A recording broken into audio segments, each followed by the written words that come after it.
Welcome to Coruzant Technologies, home of the Digital Executive Podcast. Do you work in emerging tech, working on something innovative, maybe an entrepreneur?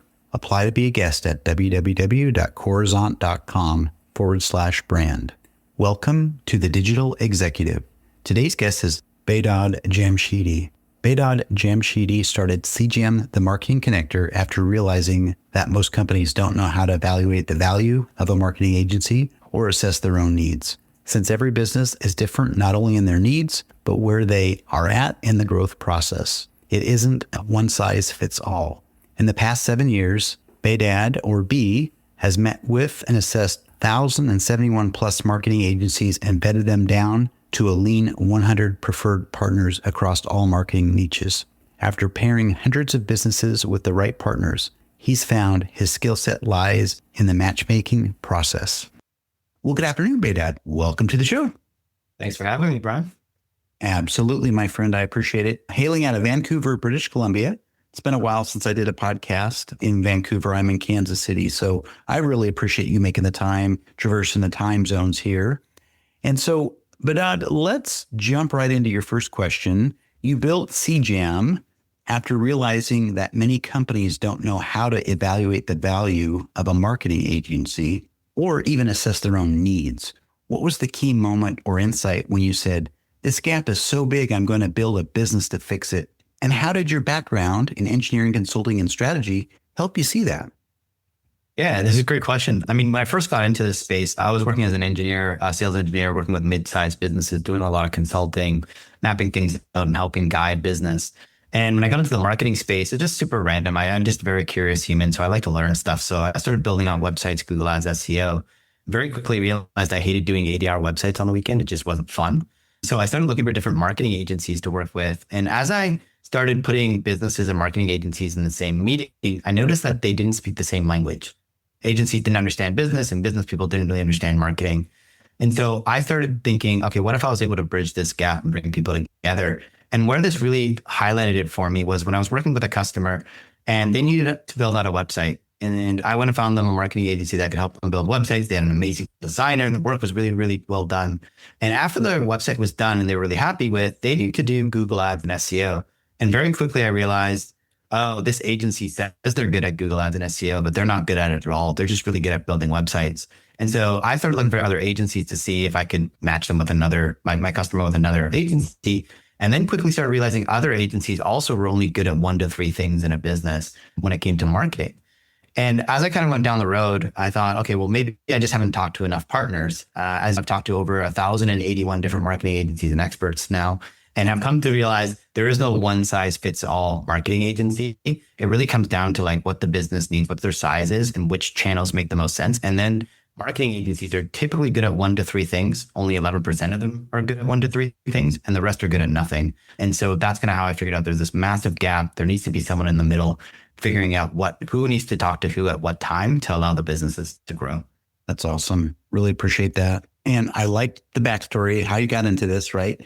Of course, you were very curious, very creative. You started building websites, but along the way, you found a solution to a problem, bridging the gap to match all those web marketing aspects, from the websites to the SEO to the advertising, all that stuff. There's certainly, and I've seen over the years, and I was in this space as well, a lot of gaps there. And I just really appreciate that.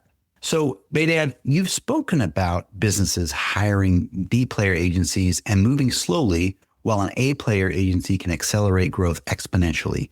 What are the top warning signs a business is already working with a B player agency, and what questions should they ask themselves to realize it? Yeah. So when you're working with a B level agency, I mean, they're just doing good enough work or just good work. And we all know in today's business age, like just doing good doesn't get you average results anymore. It just gets you no results. And so when you're working with an agency and you notice them like stagnating, right? Most agencies have a range of businesses that they can work with, right? So some agencies are really good at working with businesses from 500K to 3 million. Some are good at from 3 million to 10. Some are good from 10 million to 30 million. But there's a stage where the agencies, like their expertise starts fizzling out, and you start realizing, oh, they're not coming up with new ideas. They're not changing anything. They seem to be hiding numbers, not really giving me an accurate estimate of what's happening. So if you feel at any point that you're working with an agency where you don't really understand your numbers, how things are working, Are they working on the right things? Like you should really follow that gut instinct and start diving into looking at other agency partners to see if there's something better out there. And so as your business grows, you are going to need to be shifting. And the other thing is the difference between a B player agency and an A player agency is huge. I mean, every business owner knows when you have a B player employee in your company, the difference between an A player and a B player is not linear, it's exponential. And so when you're working with their agencies, the right agencies, they're able to move things forward exponentially better than a B player ever would. And it puts you ahead a lot further. And just like a quick example is like if you're running, let's say Facebook ads and you're hiring a Facebook ads agency and you have the B player that just says, well, we just run the ads. We don't do any strategy. We don't help you with the video content or the creative or any of that kind of stuff. That's a pretty telltale sign that they don't really care about all aspects of Facebook. Because if you're just doing the media buying and not the other pieces of it, you're not an expert at it. Whereas there's other agencies that have all aspects under where they go, we do the media buying, but we also help you with the strategy of the video. We even have video editors in-house to take your raw content, or they might even have a production house in-house so that they can move very quickly, especially when you're dealing with large budgets. You need agencies that can produce a lot of assets, test a lot, and move quickly to really maximize your spend. Thank you. Really helps me, helps the audience here, what you just unpacked. And you're right. I see it today. A good agency might get the job done, but in today's market, it's just not cutting it. And you need to start looking for those great agencies. Of course, you said start asking those tough questions so you can get to the bottom of it.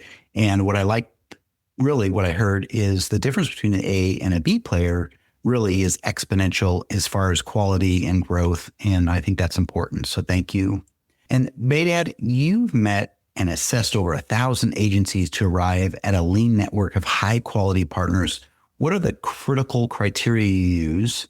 Give us some examples of agencies that passed and some of the traits of agencies that failed your filter. How can business owners use your checklist? Yeah, absolutely. I mean, I have like over 40 different checkpoints that I go through at least with agencies. But some of the biggest ones that you can tell in the first 30 minutes of a call would be one, how long they've been running their agency for. If an agency's been around for less than 5 years, like systems, processes, people, it's just not set. It takes time for agencies to build to a certain point where they can actually be more mature. And that's around the 5-year mark. Understanding the story of how the agency was built, right? Like, so how did the founder even get into building the agency? Were they the executioner of another agency? You know, they maybe ran the paid ads department or whatever it was. Or were they someone that ran another agency before, sold it, and are running a new one? These are all just key signals into like what level of agency you're working with and what kind of partner you're working with. Then when you're working to find out what kind of customers they're working with, a lot of agencies will show you a ton of different logos. At the end of the day, I always ask, where were these logos captured? Are they actually based on people you've worked with as an agency or who you worked with as a freelancer? And a lot of times you start finding out, oh, these big logos that they worked with, that's when the founder was working with another agency underneath them as an employee, and they're just highlighting it as a customer they've worked with. And so don't get tricked by some of these things. And a couple other red flags, just very quickly, is whenever an agency tells you that they're growing really fast, that's a red flag, because agencies are businesses built on people and people don't scale. And so typically you want to hear like an agency is growing 15 to 20% a year. Obviously, when an agency starts out, they can be scaling really, really fast, but they're going to break really soon. And then your business suffers for it. And whenever you hear an agency says that they can do everything under the sun and they're full service, and you're not playing in the enterprise space, that's a massive red flag. There's very, very, very little agencies that can do everything under the sun for mid-sized companies. And if they do, it's way more expensive than most mid-market companies can afford. Thank you. That's very helpful. I believe you mentioned you had 40 checkpoints in your checklist as you vet these agencies, and highlighting a few, I think was pretty cool here. How long has the agency been in business? And you said that 5-year mark is, gosh, a minimum. And what's the story of the business? What's the story of the founder? How to get there? Did it switch hands? Did it sell? Did it buy? And you, of course, another one, the agency claims they're growing fast, or maybe they claim they can provide all the services under the sun. I think those are something to look out for, especially as folks in my audience, a lot of entrepreneurs looking to hire an agency. This is a helpful start. And Behdad, looking ahead, how do you anticipate the agency business relationship will evolve with AI, distributed teams, maybe niche specialization? What should business leaders be doing now to future-proof how they pick and work with marketing partners?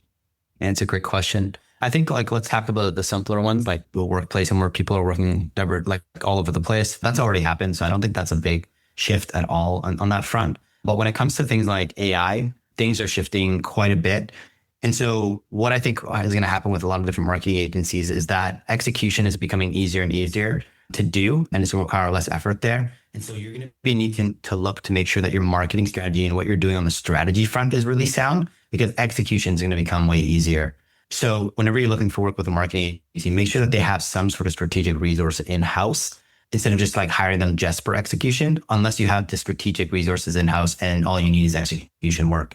And I think that for agencies to stay on top of the game and for big companies to stay on top of the game is that when you can hire those specialists, the people that really understand what they're doing at a really high level, say like a copywriter or someone who does brand, just throwing it into AI and getting an average result out, like we talked about, is just only not going to get you just good results. It's not going to get you any results. You need to find those specialists that really understand and have mastered the craft, and then they can use AI to then get the output that they're looking for. So if you take, for example, an average copywriter and you get them to use ChatGPT, you're going to get average results. But if you use an expert copywriter and they use ChatGPT because they know what expert and great looks like, you're going to get great results. And so just being aware of finding the people that really know what they're doing at a high level already, and then they're using AI to augment or produce more is typically what I'd be looking for as a business. That's awesome. And I really like that there. Again, having experts, they might be leveraging AI, but with an expert, they're going to understand that aspect of the business very well. And that'll just accelerate what they can produce, which is really cool. I do a lot of work in AI, so I can appreciate that. And AI is definitely a big shift right now in the industry across the board, but you did highlight that. One thing you did highlight, your strategy needs to be vetted and sound, and execution is the key, is what I heard, that long-term stability and growth. And that's what you should be looking for. So I appreciate that. And Behdad, it was such a pleasure having you on today, and I look forward to speaking with you real soon. Great. Thanks for having me. Bye for now.